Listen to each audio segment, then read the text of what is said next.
Redenominasi. Sekarang banyak banget yang sedang bahas redenominasi. Sebenarnya apa sih dan apakah kita harus khawatir tentang redenominasi tersebut? Atau apakah kita harus persiapan khusus menghadapinya? Atau bagaimana sebaiknya? Tahun 1965, Indonesia merencanakan melakukan redenominasi. Tapi yang terjadi, redenominasi pada saat itu dianggap kurang persiapan karena menimbulkan gejolak sosial, pengetahuan masyarakat yang kurang paham, dan mengakibatkan inflasi yang tidak juga terkendali. Bahkan akhirnya penerapan redenominasi itu dihentikan di era Presiden Soeharto. Dan rencana redenominasi yang bergulir sejak era pemerintahan SBY itu sekarang menghangat kembali. Meskipun demikian, Purbaya menyampaikan bahwa kebijakan itu tetap ada di Bank Indonesia selaku otoritas moneter yang ada di Indonesia. Tapi akhirnya jika nanti pemerintah tetap melakukan redenominasi, maka apa yang harus kita lakukan? Nah, ini gue pengen sharing di rubrik bisnis kali ini.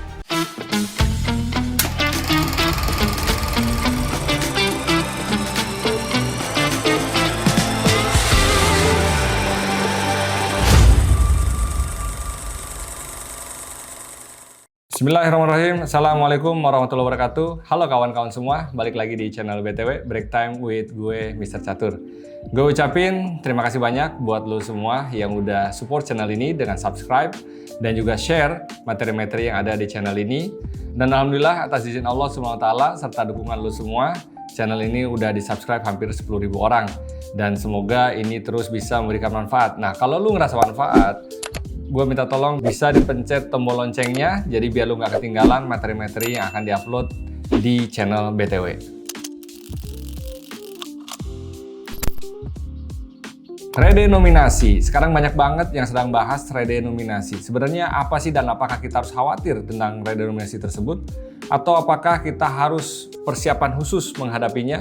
Atau bagaimana sebaiknya? Nah, ini gue pengen sharing banget buat lo semua yang lagi nonton ini, biar nambah wawasan, biar kita nggak terlalu terpancing dengan berita-berita yang mungkin simpang siur atau sudah banyak juga yang memberikan edukasi tapi lo mungkin masih belum terlalu paham dan apa yang harus kita lakukan. Karena meskipun nanti kita nggak tahu ya pemerintah itu bakal jadi jalanin redenominasi atau enggak, apapun keputusannya itu bakal berdampak bagi kita, buat lo juga yang pengusaha ataupun kita yang sebagai konsumen. Kalaupun nanti jadi, maka apa harusnya kita persiapkan dari sekarang? Kalau nggak jadi, juga apa yang akan berdampak pada kehidupan kita sehari-hari? Karena mungkin kita pasti aja nggak punya kemampuan untuk mengkritisi atau membatalkan atau apapun itu gitu ya. Meskipun mungkin dengan kemampuan medsos kita menganggap bahwa kebijakan harus tunda dengan kita rame dan lain-lain. Tapi akhirnya jika nanti pemerintah tetap melakukan redenominasi, maka apa yang harus kita lakukan? Nah, ini gue pengen sharing di rubrik bisnis kali ini. Ada dua istilah yang mungkin bisa bikin kita bingung.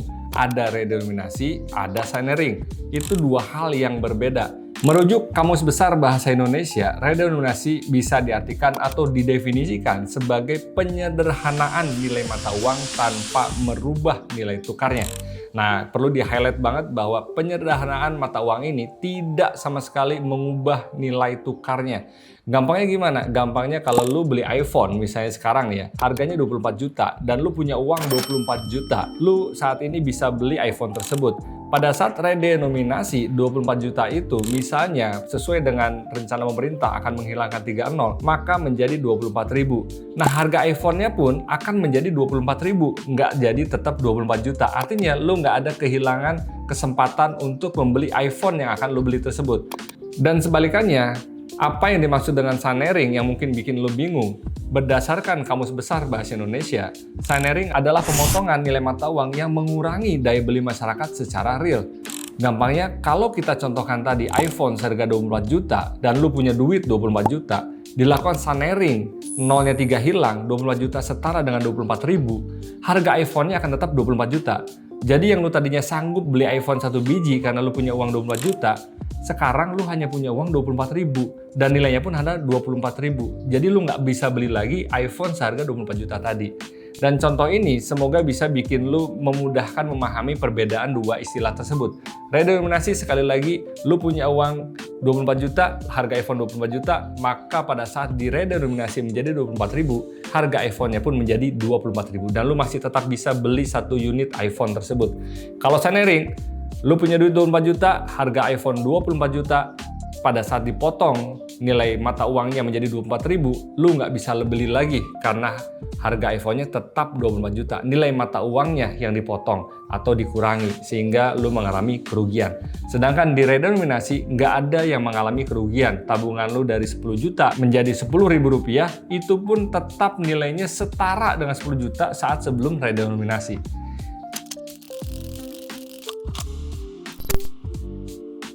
Negara-negara lain yang juga sudah melakukan redenominasi, kita sebut aja di periode 1900-an, ada negara Jerman, Yunani, Cina, Yugoslavia. Tahun 2000-an juga ada negara Turki, serta yang terakhir Zimbabwe yang melakukan redenominasi atas mata uangnya. Di mana redenominasi yang mereka lakukan, semuanya beralasan karena hyperinflasi.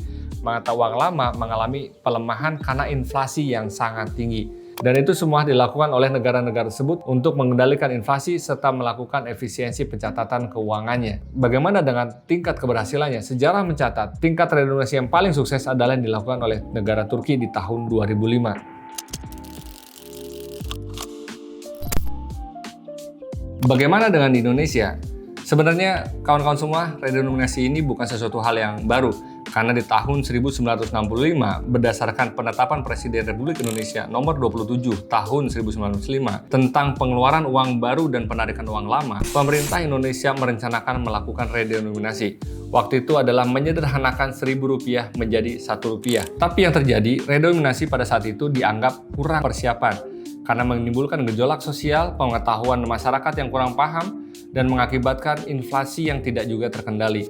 Bahkan akhirnya penerapan redenominasi itu dihentikan di era Presiden Soeharto. Dan pada saat era Presiden ke-6 Indonesia, yaitu Bapak Susilo Bambang Yudhoyono di tahun 2010, ada rencana untuk melakukan redenominasi atau penyederhanaan nilai rupiah.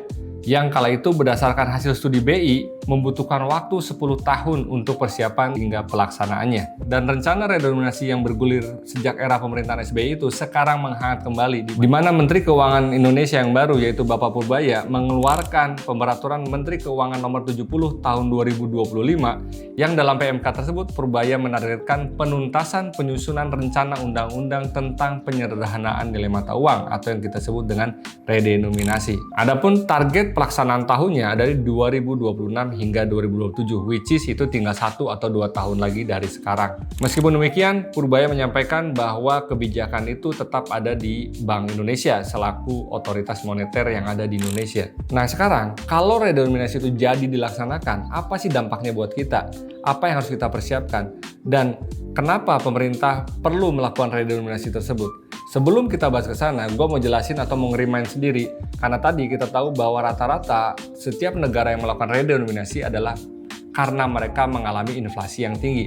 Inflasi sendiri menurut Kamus Besar Bahasa Indonesia adalah kemerosotan nilai uang yang diakibatkan karena banyaknya dan cepatnya uang beredar sehingga menyebabkan naiknya barang-barang.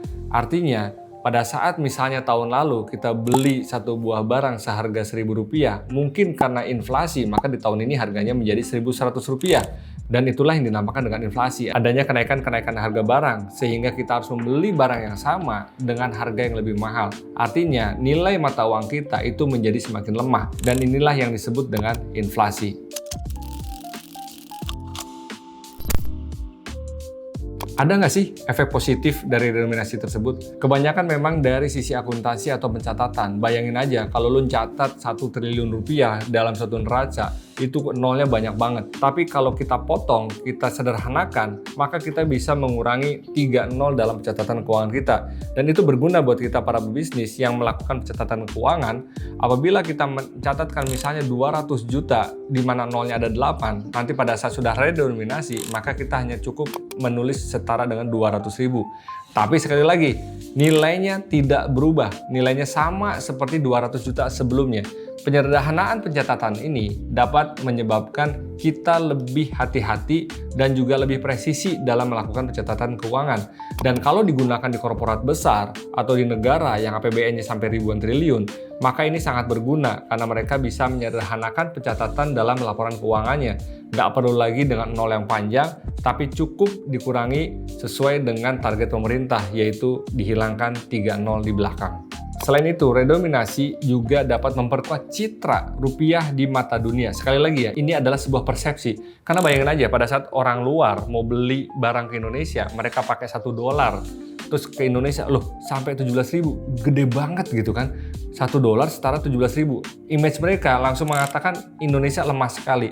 Tapi pada saat redenominasi, 17.000 itu menjadi 17 rupiah karena nolnya hilang 3. $1 secara 17 rupiah. Maka tidak terjadi selisih atau gap terlalu jauh. Nah inilah yang ditargetkan oleh pemerintah agar citra mata uang negara kita, rupiah, itu dapat lebih baik lagi di mata internasional. Efeknya apa? Kalau citra rupiah itu meningkat di mata masyarakat, maka tentu saja sentimen positif itu yang diharapkan hadir di dunia internasional terhadap perekonomian Indonesia. Tapi di sisi lain, setiap keputusan pasti ada dampak yang harus kita perhatikan.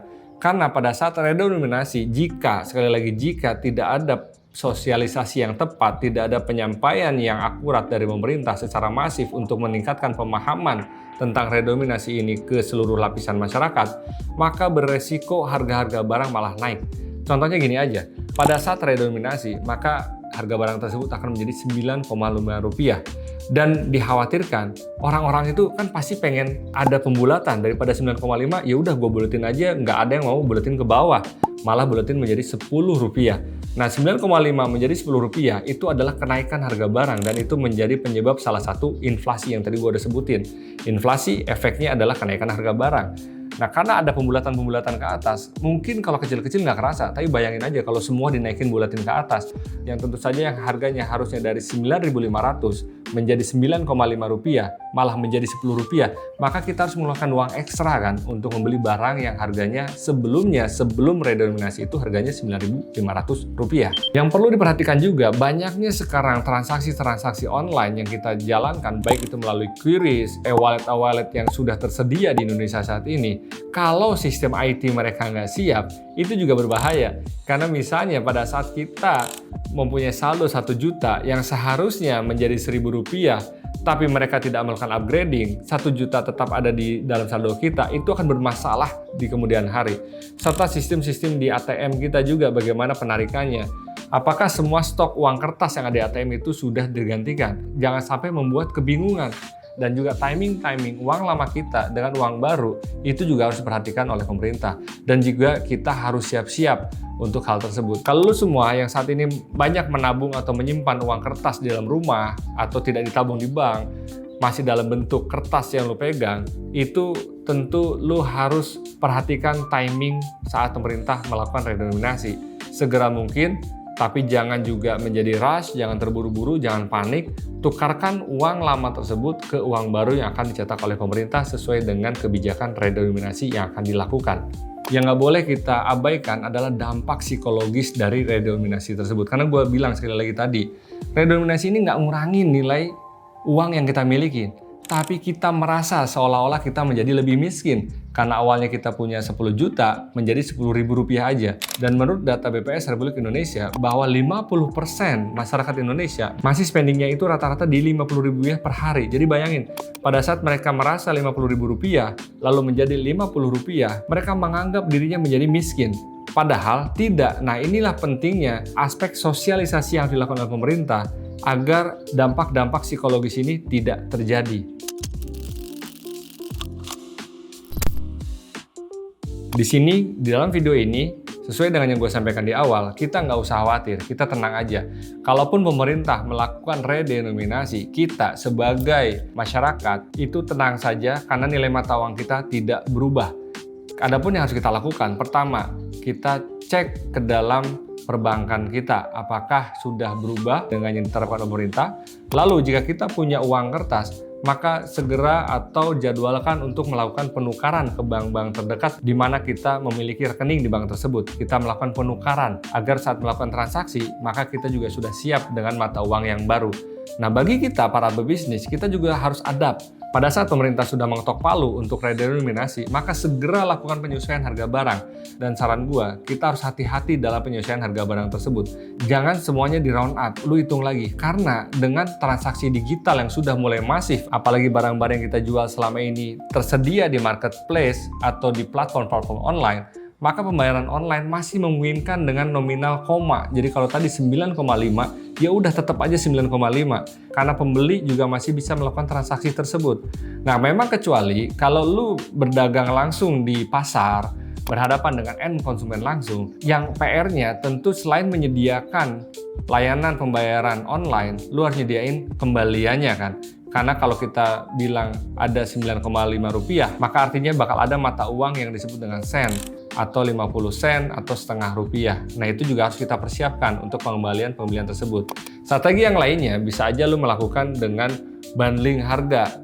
Harganya tadinya 9,5, lu kali 2 menjadi 18 rupiah untuk mendapatkan 2 barang. Di sini kita sama-sama tenang, kita sama-sama menyikapi dengan dewasa bahwa redenominasi itu bisa berhasil kalau kita juga mendukung, kalau kita juga menganggap ini biasa-biasa saja. Ini adalah sebuah penyederhanaan dalam pencatatan, tidak mengurangi nilai mata uang itu sendiri.